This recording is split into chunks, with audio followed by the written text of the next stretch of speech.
Printemps 1974. Le petit village allemand de Langenbräu est pris d'assaut par la presse internationale. Les journalistes se bousculent pour être témoins d'un événement politique sans précédent. Le dissident Alexandre Solzhenitsyn, virulent critique de la mainmise de l'État sur la culture, vient d'être expulsé d'Union soviétique. Il trouve refuge dans la maison de campagne du prix Nobel de littérature Heinrich Böll. Ich bin sehr müde und ich bin besorgt wegen meiner Familie. Ich muss telefonieren nach Moskau. Nur heute am Morgen ich war im Gefängnis. Alexandre Solzhenitsyn espère qu'à l'Ouest, il pourra jouir d'une liberté culturelle totale. Il ne sait pas que de puissants services secrets sont aussi à l'œuvre de ce côté du rideau de fer pour contrôler le monde de la culture. La CIA s'intéresse à Heinrich Böll, l'hôte de Solzhenitsyn, et use d'un réseau d'influence secret pour s'attacher ses services.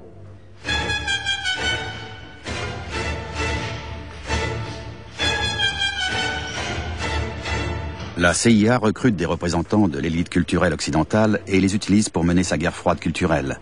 Écrivains, plasticiens, musiciens et compositeurs, tous sont mis à contribution par les services secrets américains. La CIA prête une attention particulière à l'accueil de Solzhenitsyn par Heinrich Böll. Je me souviens très bien du jour où Solzhenitsyn a été déchu de sa nationalité et expulsé d'Union soviétique. Je prenais les appels dans le bureau de mon oncle à Cologne. En fin d'après-midi, un employé du ministère des Affaires étrangères a appelé pour dire que la première personne que Solzhenitsyn désirait rencontrer à son arrivée à l'Ouest, c'était Heinrich Böll. Heinrich Böll vous a-t-il jamais laissé entendre que la présence de Solzhenitsyn en Allemagne et chez lui pouvait avoir été orchestrée par les services secrets? Non, jamais. Au cours de ses voyages en Yougoslavie avec le président Tito, Böll est honoré comme l'ambassadeur d'une littérature indépendante de l'appareil d'État. Les interlocuteurs communistes de Böll ignorent sûrement que les rapports de voyage de l'écrivain sont transmis aux services secrets ouest-allemands et américains, via une organisation chapeautée par la CIA, le Congrès pour la liberté de la culture.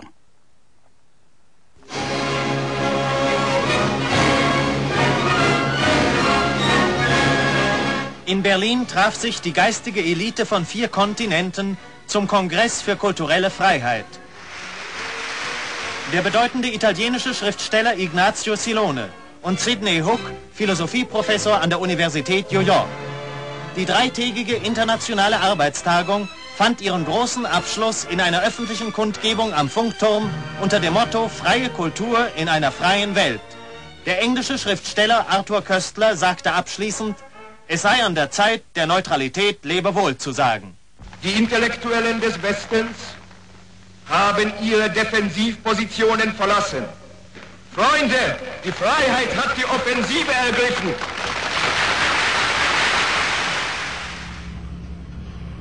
L'offensive du Congrès pour la liberté de la culture commence fin des années 60 à Cologne, ville où réside Heinrich Böll. C'est d'ici que l'organisation de façade de la CIA lance ses filets dans tout le pays.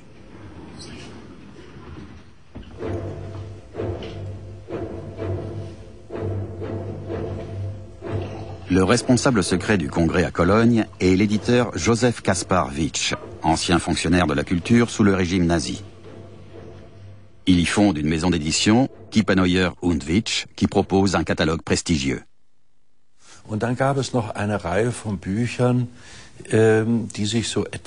Plusieurs livres comportaient des zones d'ombre, non pas quant à leur contenu, puisque tout un chacun pouvait les lire, mais au niveau de leur financement.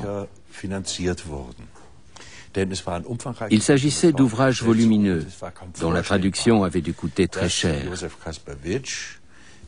Or, il est peu probable que Josef Kaspar Witsch avait les moyens à l'époque de proposer ses livres dans son catalogue sans un financement extérieur. Qui a pu financer l'édition de ces livres? La plupart d'entre eux provenaient des États-Unis. On songeait donc naturellement à une source américaine. Et on murmurait, sans le dire ouvertement, que le financement provenait de la CIA. Pourtant, Heinrich Böll a choisi Witsch pour éditer ses livres. Oui, il a choisi Witsch et il lui est resté fidèle jusqu'à sa mort. Les deux hommes étaient amis. Ils étaient très proches l'un de l'autre. Mais j'ignore dans quelle mesure Witsch a mis Heinrich Böll dans le secret du financement par la CIA. Et si c'est le cas, comment Böll a réagi? Je n'en sais rien. Les rapports de Heinrich Böll sur ses voyages à l'Est parviennent à Witsch et par conséquent jusqu'au service secret. Witsch, ancien membre des SA sous le régime nazi, rencontre des artistes et des journalistes influents dans cette résidence rattachée au Congrès pour la liberté de la culture. Le budget annuel est alloué par une fondation fictive créée par la CIA. Parmi les personnalités que Böll et Witsch rencontrent à Cologne, l'ancien agent des services de contre-espionnage nazi et ancien sous-lieutenant des SS, Berend von Nöttbeck, l'ancien agent provocateur de la Gestapo, Hans Otto Weizmann, et la première garde des journalistes de la radio et de la télévision allemande. Qu'avaient donc en commun ces gens de lettres et ces auteurs de premier plan?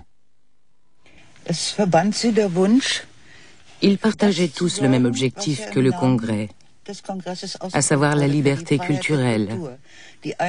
Tous n'étaient pas artistes, mais tous étaient impliqués d'une manière ou d'une autre dans la politique culturelle. Et nous étions témoins devant notre porte de ce qui arrive quand on ne se bat pas pour la liberté. Ça commençait à l'est de l'Allemagne. N'aurait-on pas pu faire la même chose au sein d'un parti politique? Je ne crois pas. Les partis politiques n'ont pas pour principal objectif la sauvegarde de la culture, même si c'est inscrit dans leur programme. Les partis politiques ont quantité d'autres objectifs. Le risque aurait donc été qu'un tel choisisse tel parti, un tel autre, et qu'au final on se déchire au lieu de s'unir. Vous souvenez-vous d'une action relative à la politique culturelle du Congrès qui ait été couronnée de succès? Oui, une de nos actions menée en 1961. Après la mort de Boris Pasternak, le régime soviétique a fait arrêter Olga Ivinskaya, la muse de l'écrivain, sans doute pour lui faire payer les méfaits reprochés à son compagnon décédé. Notre centrale de Paris nous a fait parvenir un texte en me demandant de le faire signer par des personnalités importantes et de le publier. J'ai appelé Böll, qui faisait partie du Congrès, et je lui ai lu le texte. Je lui ai demandé s'il acceptait de le signer et il a répondu « Évidemment », et le texte a été publié. Un peu plus tard, au milieu des années 60, on a appris que la centrale parisienne du Congrès était financée en grande partie par la CIA. Le soupçonniez-vous? Non, nous étions tous financés par la CIA, mais nous ne nous en doutions pas.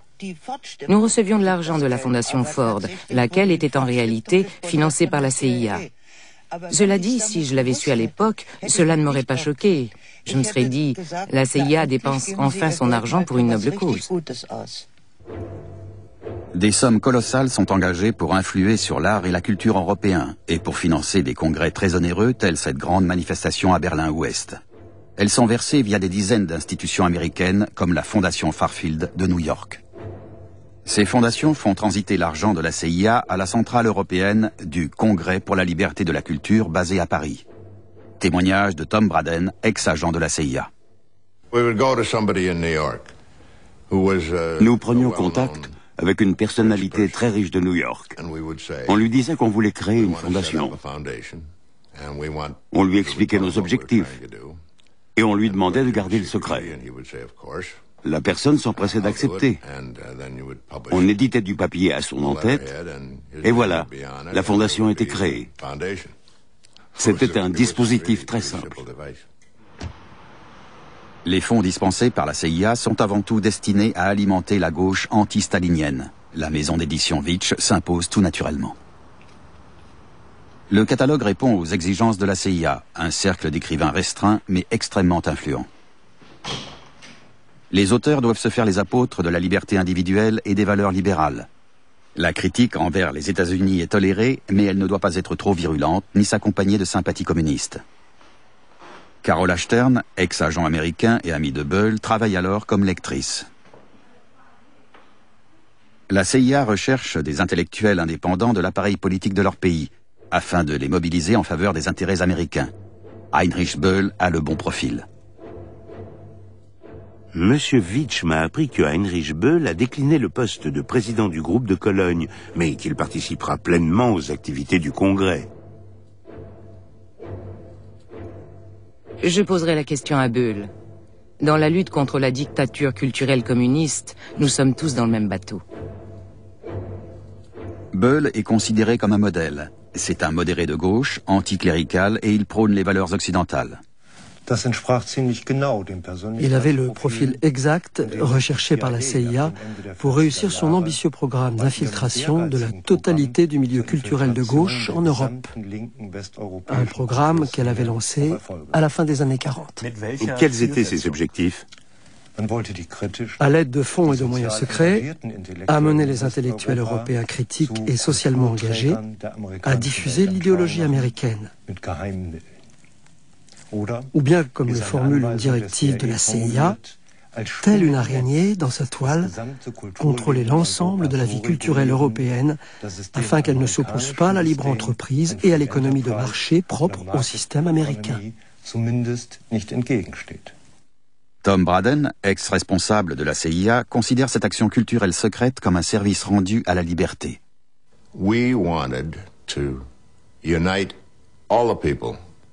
Nous voulions unir les écrivains, les musiciens, les peintres, ainsi que leur public.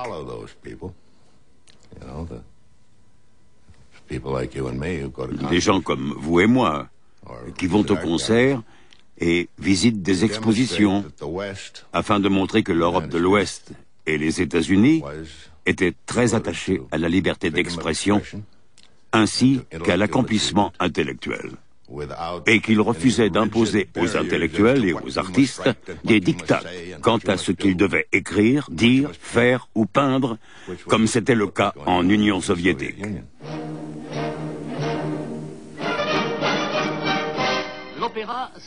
Par l'entremise de sa fondation de façade, la CIA entame en 1952 son offensive européenne avec un programme culturel des plus fastueux. L'Orchestre symphonique de Boston ouvre à Paris le Festival du XXe siècle, en présence du président de la République Vincent Auriol. Après le Sacre du printemps de Stravinsky, les musiciens interprètent des œuvres de William Watson et de Alban Berg.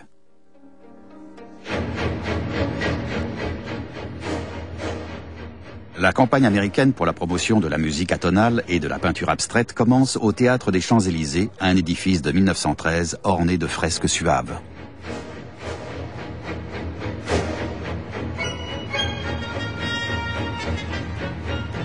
Le financement occulte de cette manifestation est assuré par la CIA et le Congrès pour la liberté de la culture.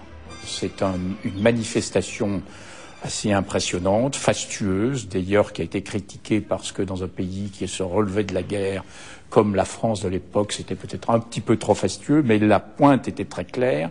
C'était deux choses. D'une part, soutenir l'art moderne contre le dénigrement et même les attaques contre l'art moderne dans la musique, dans la peinture, etc., qui venaient aussi bien du nazisme que du communisme à l'époque. Et deuxième message, tout aussi important, c'est de montrer que les États-Unis n'étaient pas seulement un pays de culture de masse, de Coca-Cola et de musique vulgaire ou populaire, mais qu'elle était le support de la modernité artistique.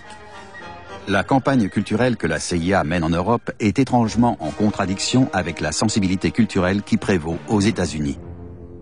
Aux États-Unis, ces artistes et ces scientifiques font l'objet de poursuites et d'accusations, comme en témoigne cet article paru dans l'hebdomadaire Life.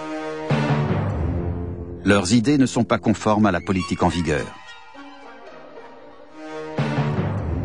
Également au banc des accusés, Thomas Mann. L'antenne allemande du Congrès pour la liberté de la culture considère Thomas Mann comme un ennemi de la modernité occidentale. Par égard envers nos amis américains, Thomas Mann, écrivain allemand et prix Nobel de littérature, ne peut être invité au Festival du XXe siècle de Paris. Les opinions de Thomas Mann sont incompatibles avec le plan d'action du Congrès et ses objectifs politiques. C'est de construire une communauté intellectuelle euro-atlantique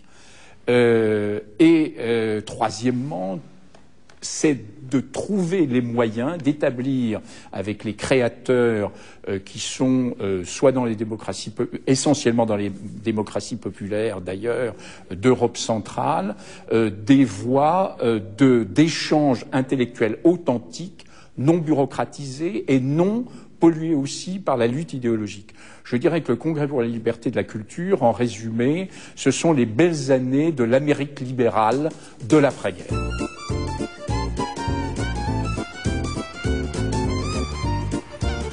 Les belles années de l'Amérique libérale de l'après-guerre sont organisées par la centrale parisienne du Congrès pour la liberté de la culture.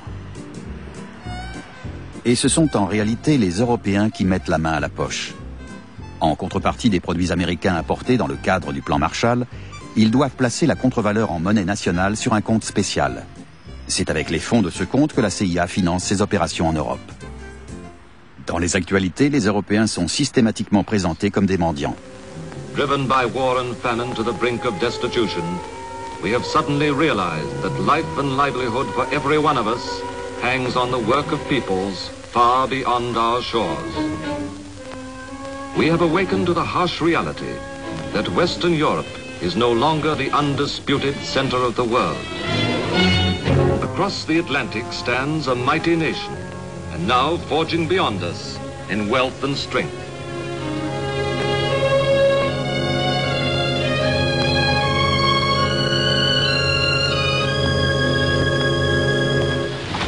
For Europe, harsh was the reality, and hard the task of reconstruction. Such was the beginning of the Marshall Plan. And this one simple act of statesmanship promptly evoked another. Swiftly, Europe herself set up an organization to grasp the helping hand.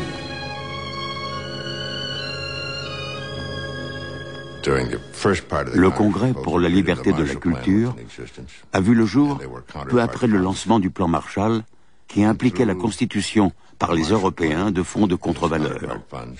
C'est avec le plan Marshall et les fonds de contre-valeur que nous avons financé le Congrès et d'autres organisations en Europe. Des sommes colossales transitent par la succursale bâloise de la Chase Manhattan Bank avant d'arriver à l'hôtel Baltimore de Paris, première base des opérations culturelles de la CIA après la guerre. Les émoluments du personnel hautement qualifié du bureau parisien engloutissent chaque année 200 000 $. L'équivalent de 20 000 € est envoyé chaque mois en Allemagne. Parmi les bénéficiaires, l'antenne allemande du Congrès, ainsi que l'éditeur Vitch et Heinrich Böll. Les archives révèlent que Raymond Aron est une des figures de proue du réseau culturel des services secrets américains et qu'il a bénéficié de leur dessous de table. Sociologue et philosophe influent, Raymond Aron n'aurait toutefois rien à se reprocher. Il se trouvait en conflit avec des gens qui l'avaient accompagné, puisqu'il les avait connus à l'école normale supérieure, comme Sartre, qui faisait partie des intellectuels de la gauche non communiste qui n'avaient pas pris, dans la guerre froide, une position militante ouverte contre le communisme. Sartre disposait d'une revue, Les Temps modernes, qui influençait certaines couches des intellectuels non communistes, et comme en Angleterre, le Congrès pour la liberté de la culture avait pour objectif de liquider l'influence de revues qui, en quelque sorte, empêchaient une partie des intellectuels non communistes de rejoindre le combat pour la défense des États-Unis. C'était donc un combat central, mais un combat évidemment qui s'accompagnait d'une lutte anticommuniste plus ouverte, et pour laquelle Aron a bénéficié d'une des armes essentielles en France du Congrès pour la liberté de la culture, c'est-à-dire de la revue Preuve. Sous la direction de Raymond Aron, la revue Preuve lance régulièrement de virulentes diatribes contre Jean-Paul Sartre. Les sympathies que Sartre nourrit pour la révolution cubaine sont considérées comme très dangereuses, car elles laissent se profiler une troisième voie entre Moscou et Washington. La vie privée de Sartre fait également l'objet d'attaques. Preuve surnomme la compagne de Sartre Mademoiselle de Beauvoir, une façon de condamner son union hors mariage avec le philosophe. Simone de Beauvoir et Jean-Paul Sartre se rendent ici à une représentation de théâtre à Berlin après la guerre. La jeune femme a blâmé les autorités françaises pour leur manque de clairvoyance quant à la vraie nature du régime hitlérien. Ses opposants l'accusent de porter des jugements à l'emporte-pièce. Le couple d'intellectuels ignore que ces attaques sont financées par la CIA. Les éditeurs de Preuve coordonnent leurs actions culturelles internationales dans des locaux du 1er arrondissement de Paris. Station Pyramide, 18, avenue de l'Opéra. Ici travaille une équipe d'intellectuels de premier plan sous la houlette de François Bondy, directeur de la revue. Bondy entretient des liens étroits avec l'antenne anglaise du Congrès pour la liberté de la culture. À Londres, le Congrès publie la revue Encounter et produit des films de propagande qui exaltent la liberté.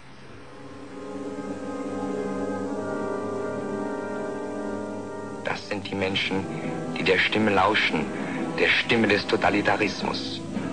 Und dort, wo diesen Versprechungen geglaubt wird, ist die Freiheit in Gefahr.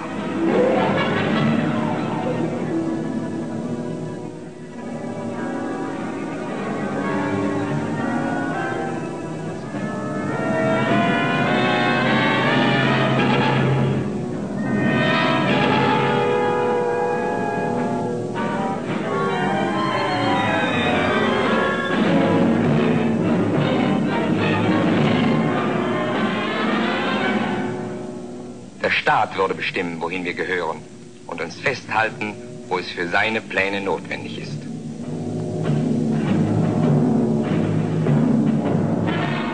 Darum müssen wir zusammenarbeiten als freie Völker und freie Menschen.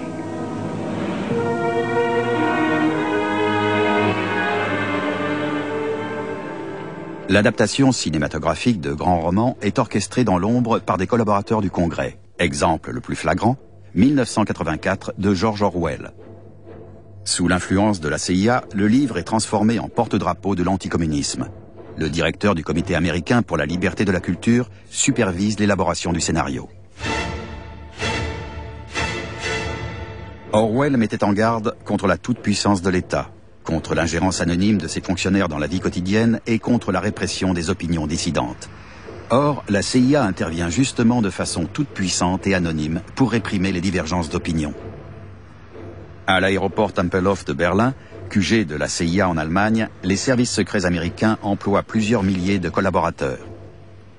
Les dirigeants du Congrès pour la liberté de la culture entament dès 1950 leurs actions secrètes dans ces bâtiments construits sous le régime nazi. Dans le Berlin de l'après-guerre, devenu un véritable nid d'espions, le Congrès n'hésite pas à établir des contacts avec des terroristes, en prenant garde que son implication ne soit pas dévoilée. À la tête des actions culturelles du Congrès se trouvaient de brillants intellectuels comme Malvin Lasky, Shepard Stone ou Michael Schosselson. La mission dictée par les responsables des services secrets était claire. Il fallait appliquer les directives de la CIA concernant les opérations secrètes. Ces dernières ne comprenaient pas seulement la propagande, mais toute la palette des sales coups, depuis le sabotage jusqu'à la subversion.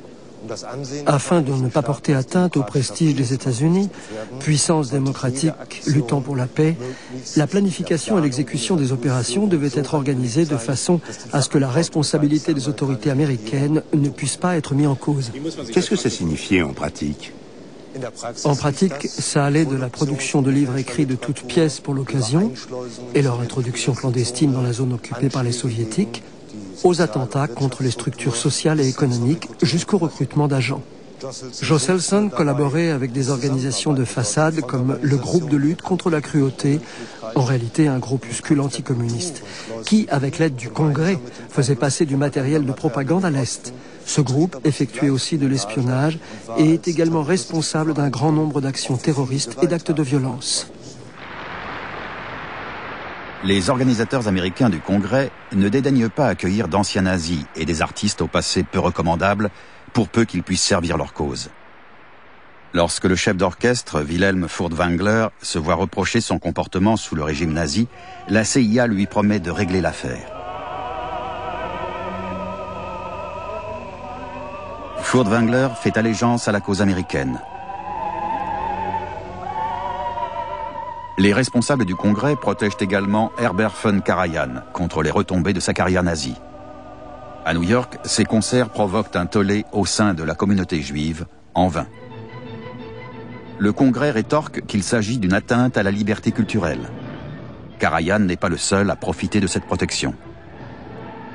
Le comité artistique du Congrès de la CIA comprend l'ancien conservateur du musée berlinois, Kaiser Friedrich, ainsi que le conservateur de l'Institut d'art contemporain de Londres et celui du Musée national d'art moderne de Paris. Nul ne sait si ces hommes connaissaient la véritable nature du Congrès.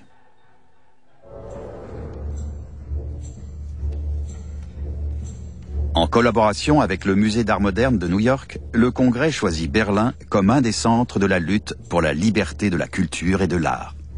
L'opération est menée comme il se doit dans le plus grand secret et vise des objectifs précis, comme la promotion de l'expressionnisme abstrait en peinture.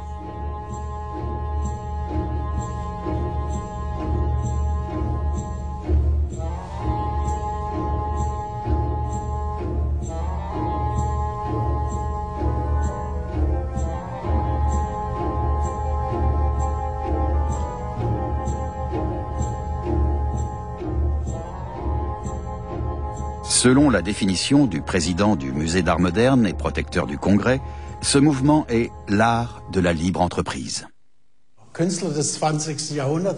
L'artiste du XXe siècle a toujours été un adepte de la libre entreprise. Il se distingue en cela de ses prédécesseurs du XIXe siècle qui dépendaient de l'État, de l'art de salon, des traditions, de l'académisme. L'artiste du XXe siècle a toujours été libre et cette liberté, les artistes américains l'ont découverte avec l'émigration européenne. À New York, les grands artistes européens tels Max Ernst, Masson et Léger étaient tous des hommes libres, ce qui n'a pas manqué d'impressionner leurs homologues américains. Lorsque ces immigrants sont retournés en Europe, les Américains ont tenté de nier leur apport. Ils ont fondé un mouvement qu'ils ont présenté comme étant totalement américain et qu'ils ont baptisé expressionnisme abstrait. Pourquoi ce mouvement artistique est-il né grâce à des moyens clandestins? D'une façon ou d'une autre, l'art a toujours servi les structures officielles. Que ce soit au XIXe siècle, à la Renaissance ou dans l'Église, l'art a toujours été l'expression de la puissance. La politique s'est toujours servie de l'art pour affirmer son pouvoir. Il est donc tout à fait compréhensible qu'une grande puissance comme les États-Unis se soit servie non seulement des beaux-arts, mais de toutes les formes d'expression artistique afin de forger une sorte d'identité américaine.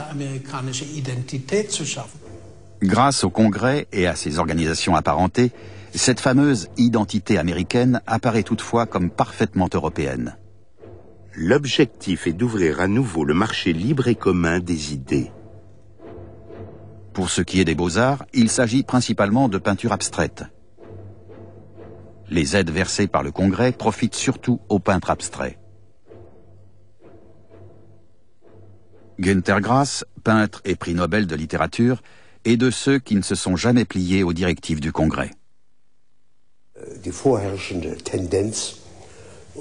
La tendance prédominante, et qui profitait d'aides massives, c'était la peinture non figurative, la peinture informelle.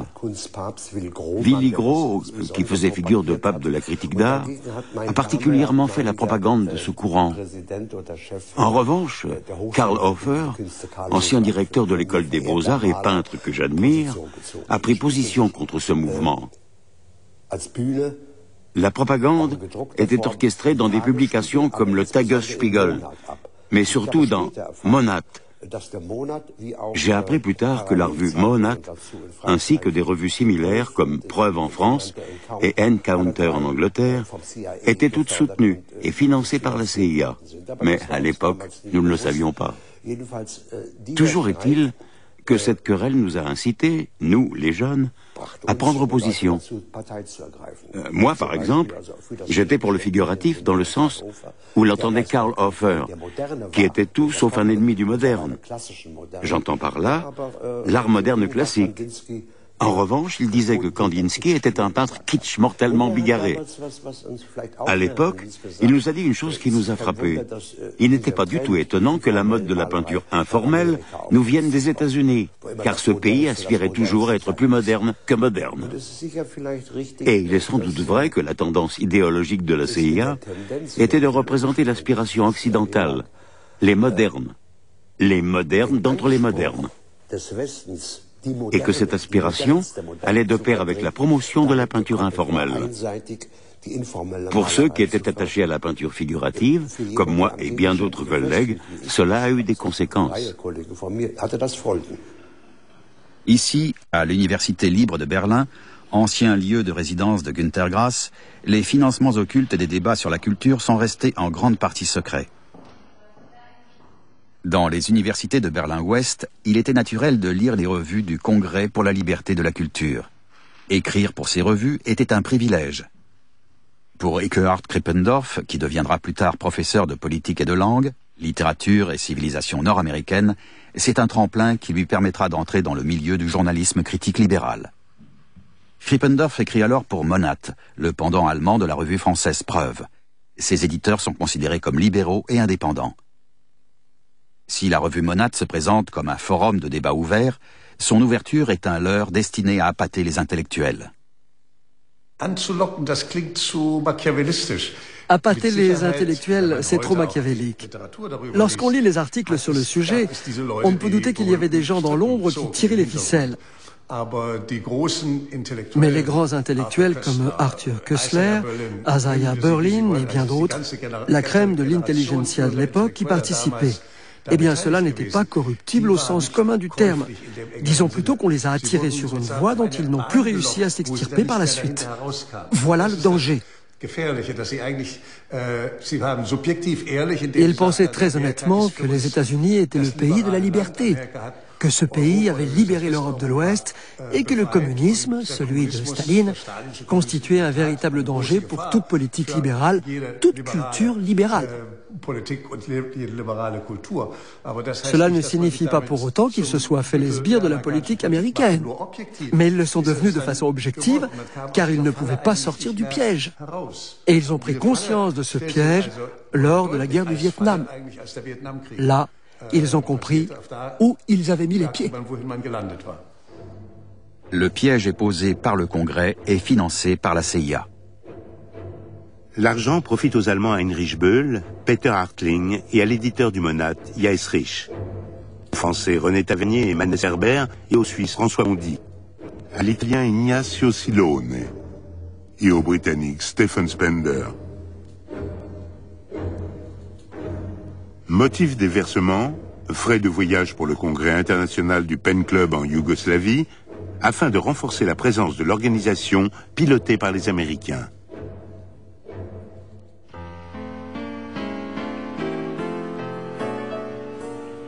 Ceux qui appartiennent au réseau du Congrès jouissent d'une attention particulière quand ils désirent se reposer. Ils sont invités à l'hôtel Villa Serbelloni sur les rives du lac de Côme en Italie. Heinrich Böll prend également des vacances dans la région, mais il n'est pas convié à séjourner là où se détendent ses amis du Congrès. Mary McCarthy écrit à son amie Hannah Arendt. On a soudain l'impression de séjourner dans une sorte de Versailles. L'hôtel de luxe accueille la crème des collaborateurs engagés dans le combat pour la liberté culturelle, parmi lesquels des confrères de l'antenne italienne du Congrès. Elle est dirigée par un homme de lettres, ami du Congrès de Cologne, Ignazio Silone, très apprécié par Heinrich Böll. En 1950, Silone était un des écrivains italiens les plus connus et appréciés. Ses romans ont été diffusés par milliers d'exemplaires. Il était en Italie ce que Böll était en Allemagne et Aron en France. Il avait aussi été un antifasciste. Il était revenu en Italie pour participer aux travaux pour l'Assemblée constituante. Il était très connu. Il jouissait d'une grande autorité et était apprécié en Italie comme à l'étranger. Il est donc naturel que le Congrès pour la liberté de la culture se soit tourné vers Ignazio Silone lorsqu'il cherchait un représentant italien influent. Ces dernières années, nous avons appris des éléments que nous ignorions sur l'histoire et la biographie de Silone. Nous savions que Silone avait été communiste de 1921 à 1931, mais pas qu'il avait aussi collaboré pendant ces mêmes années avec la police politique de Mussolini. Il a livré des informations sur l'organisation communiste qu'il dirigeait lui-même.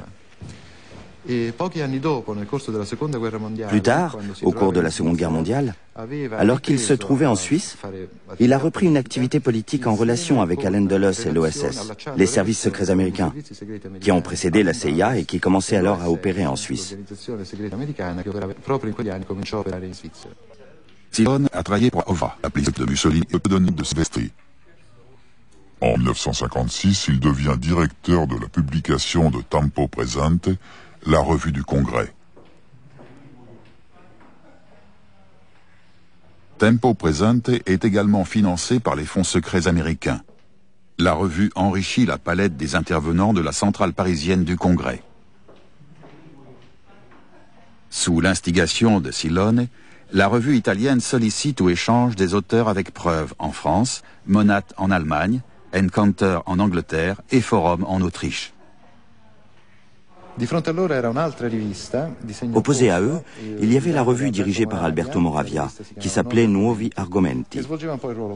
Elle rassemblait des intellectuels proches du milieu communiste ou du Parti communiste.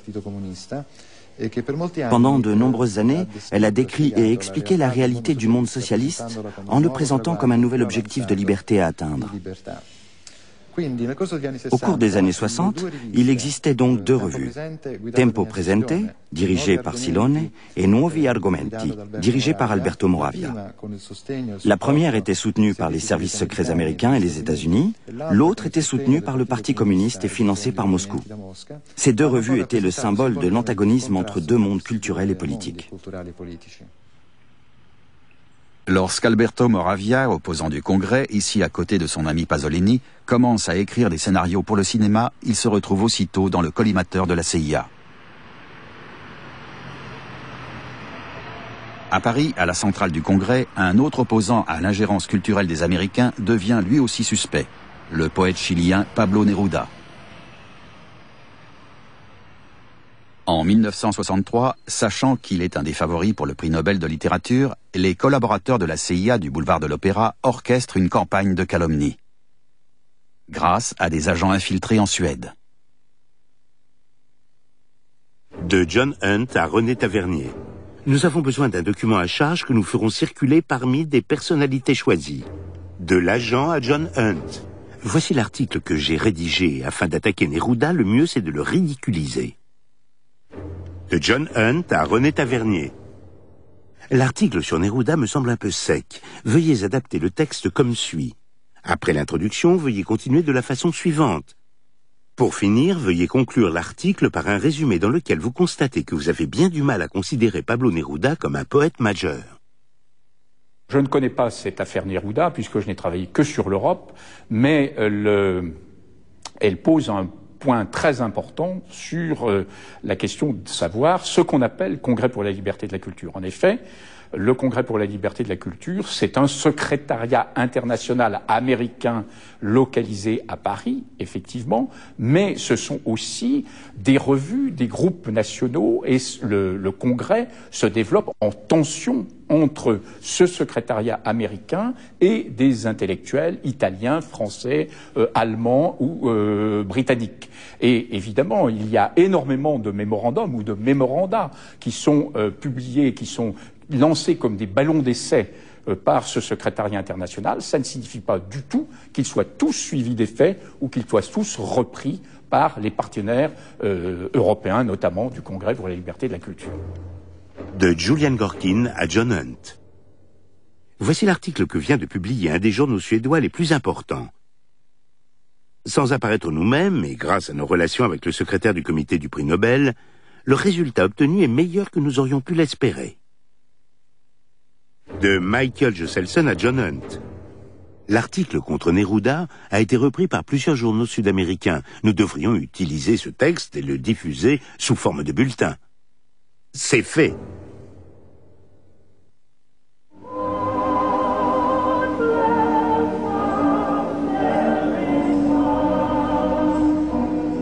René Tavernier, à l'origine du dossier monté contre Pablo Neruda, est aussi le délégué du Congrès pour la République fédérale allemande. C'est l'époque où les modernes américains commencent à faire leur entrée dans plusieurs musées du pays. Le combat hégémonique pour la culture fait place à l'abstraction des contenus, des idées. Ces objets du quotidien américain dupliqués à l'envi sont globalement acceptés comme des œuvres d'art et doivent contribuer à mettre en veilleuse l'art à contenu social. Ils ont atteint leur objectif qui était de réunir des intellectuels libéraux, sociodémocrates et conservateurs des États-Unis et de l'Europe de l'Ouest. Mais ils ont échoué à attirer dans leur rang des intellectuels communistes. Quelle méthode utilisent-ils à cette époque ? Ils essaient d'utiliser des méthodes douces, c'est-à-dire d'engager le dialogue, de proposer des échanges, des débats. Leur argumentation est que tout, au fond, est relatif. Les idéologies sont des positions du passé. Ce sont les tranchées de la guerre froide dont il faut sortir. Il popularise la désidéologisation prônée par Fritz René Allemann, une des têtes pensantes du Congrès.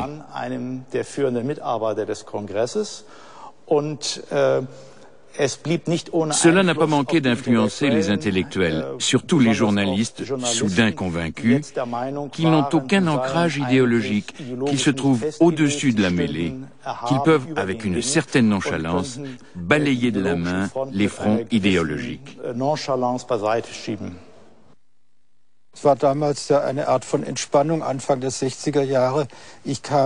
Au début des années 60, c'était une sorte de divertissement. J'étais revenu de Berkeley pour travailler dans la presse à Hambourg. Auparavant, j'avais été conseiller au Zeit et au Stern. Cela ne nous a jamais posé problème de nous rendre 2 à 3 fois par mois dans les locaux du Congrès, afin d'y déguster une petite vodka de la CIA. Cela nous divertissait même.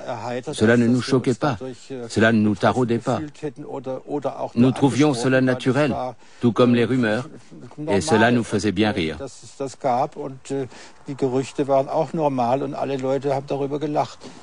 Les rumeurs sont fondées.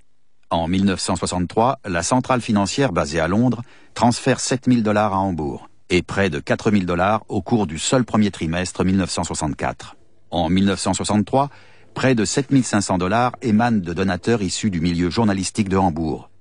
$50 000 sont ainsi versés chaque année à la revue Monat. En avril 1966, le New York Times publie un article sur les financements occultes de la CIA, dans lequel il cite le Congrès pour la liberté de la culture. Même des proches collaborateurs du Congrès sont choqués. Les révélations ont porté un coup considérable au Congrès, en tout cas sur le court terme, parce qu'elles s'inscrivaient aussi dans des révélations beaucoup plus larges sur les actes de la CIA dans tous les pays depuis les années 50, et ceci en pleine guerre du Vietnam, alors que cette guerre du Vietnam groupait des oppositions très importantes aux États-Unis et en Europe. Et l'effet ravageur, car il y a eu effet ravageur, malgré la discrétion de la grande presse en France, l'effet ravageur a été démultiplié par la fameuse interview du chef des activités extérieures de la CIA au Congrès, c'est-à-dire Tom Braden, puisque Tom Braden, comme ces messieurs faisaient mine d'être surpris, choqués de la révélation de leur financement par la CIA, ces messieurs se sont fait répondre par Braden qu'ils se moquaient du monde, puisque la CIA les avait payés depuis le début, depuis les années 50, pour mener la lutte résolue contre le communisme, contre l'Union soviétique, et que s'il n'avait pas fait ça, il n'aurait pas reçu d'argent. De sorte évidemment qu'il a été nécessaire, dans un certain nombre de groupements, de retirer quelques noms américains compromettants, par exemple à l'Institut d'histoire sociale, et ailleurs que des revues se sont effondrées, voire même le Congrès lui-même, mais que les liens avec les États-Unis, parce que les nécessités demeuraient les mêmes, se sont maintenus, y compris les liens financiers. À Cologne et dans la maison de campagne de Heinrich Böll, on ne semble pas percevoir le scandale. Les organes de presse, d'habitude si prompts à faire état des moindres suspicions, ne soufflent mot sur les révélations sulfureuses. On se dépêche de mettre en sécurité les produits européens issus de la machine culturelle secrète. La revue Monat, fleuron journalistique avec ses auteurs tels Heinrich Böll ou Siegfried Lenz, est en péril. Aussitôt, l'éditeur du Zeit à Hambourg s'emploie à la racheter. Ces messieurs étaient très proches du Monat, mais aussi du Congrès où on les considérait comme idéologiquement inoffensifs. Est-ce que cet aspect a joué un rôle lors des négociations pour la vente du Monat ? Ça n'a joué absolument aucun rôle. En dépit de quelques différences, la concordance entre les deux partis, le Zeit d'un côté, le Monat de l'autre, était finalement très grande sur le plan politique et journalistique. On se considérait des deux côtés comme des libéraux. Et donc, cet aspect n'est pas entré en ligne de compte. Il est clair que la guerre du Vietnam avait renforcé la méfiance envers les États-Unis. Mais cela ne jouait pas un rôle suffisamment important à l'époque pour qu'on en parle. Avec qui avez-vous négocié ? J'ai négocié avec Shepard Stone, un délégué américain. Je l'ai rencontré à Düsseldorf, à l'hôtel Breitenbacherhof, à l'occasion d'un déjeuner des plus plaisants où nous sommes très vite tombés d'accord. En tout cas, il avait le sentiment que le Zeit était le partenaire idéal pour le Monat. L'affaire a été bouclée en un tour de main. Cela ne vous a pas intrigué de voir un citoyen américain négocier la vente d'une revue qui avait publié après la guerre l'élite des écrivains européens, parmi lesquels Raymond Aron, François Bondy et Heinrich Böll? Nous n'étions pas le moins du monde soupçonneux, en dépit des rumeurs selon lesquelles la CIA était mêlée à cette revue. Le Congrès avait été fondé par les Américains. Nous savions pertinemment aussi que les Américains n'auraient jamais lâché les rênes de cette institution. Nous trouvions donc normal que ce soit des Américains qui vendent la revue. Nous avions toutefois décidé que toute ingérence américaine cesserait dès que la revue deviendrait propriété du Zeit. Ces révélations n'ont aucune incidence sur les activités politiques d'Heinrich Böll, pour peu qu'il en ait eu connaissance. L'écrivain allemand prend la tête d'une sous-organisation du Congrès et de la CIA. En tout cas, son nom est utilisé, tout comme celui de Raymond Aron. Le comité des éditeurs et des auteurs pour la collaboration européenne distribue des sommes importantes. Ici, 10 000 $ pour de prétendues bourses, là, 10 000 $ pour la sortie d'un livre, le plus souvent en Europe de l'Est. Pologne. Sur place, nous avons doublement influencé le développement de l'art d'avant-garde, directement et indirectement. URSS. La participation du peintre Bieloutin au programme d'aide s'est déroulée de façon clandestine. Dans cette lutte culturelle secrète menée par la CIA et ses organisations de façade, Heinrich Böll a pris une place prépondérante, en tant qu'avocat irréprochable de ses confrères écrivains et artistes d'Europe de l'Est. Heinrich Böll était-il manipulé? Cela ne m'étonnerait pas. Ils étaient extrêmement habiles. Et Heinrich Böll était un homme d'une bonne foi prodigieuse. On pouvait l'utiliser et même abuser de lui. Quand on considère sa bonne volonté, quand on voit la façon dont il s'investissait pour des écrivains persécutés en URSS, On ne peut pas exclure qu'ils aient voulu profiter de l'occasion pour l'utiliser, pour se servir de lui. Je ne crois pas que la CIA ait réussi, car Heinrich Böll a toujours suivi sa propre voie pour aider ces personnes.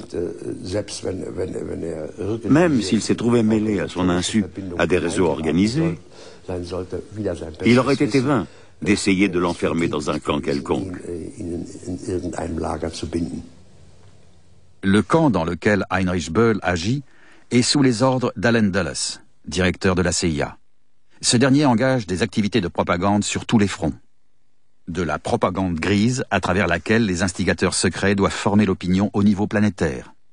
De la propagande de base afin de manipuler de grandes organisations telles les syndicats et les partis, ainsi que des activités culturelles.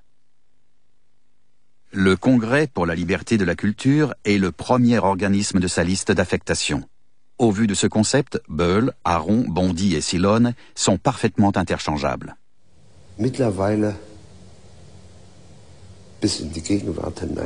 Aujourd'hui, il est clair pour tout un chacun que la CIA est une organisation criminelle, une qualité qu'elle partage avec quantité de services secrets. Et les Allemands ont beaucoup de mal aujourd'hui à éviter les pratiques criminelles.